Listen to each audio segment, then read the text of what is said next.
प्रणम्य शिरसा देवं गौरीपुत्रं विनायकं भक्तावासं स्मरे नित्यम् आयुर्कामात् सिद्धये ततं वक्रतुण्डं च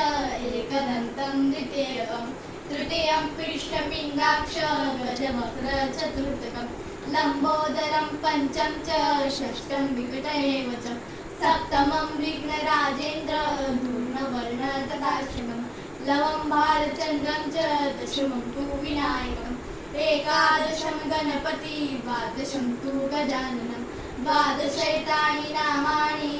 संजय पठेत् न च विघ्नभयं तस्य सर्वसिद्धिकरो प्रभो विद्यार्थी लभते विद्या धनार्थी लभते धनं पुत्रार्थी लभते पुत्रा मोक्षार्थी लभते गतिं जपेत् गणपति स्तोत्रं सर्वैर्मासं फलं लभेत् संवत्सरेण सिद्धिं च लभते नाथ संशयः अष्टोऽप्यो ब्राह्मणे प्रश्य लिखित्वाय समर्पय तस्य विद्या भवेत् सर्व गणेशस्य प्रसादतः इति श्री नारदपुराणे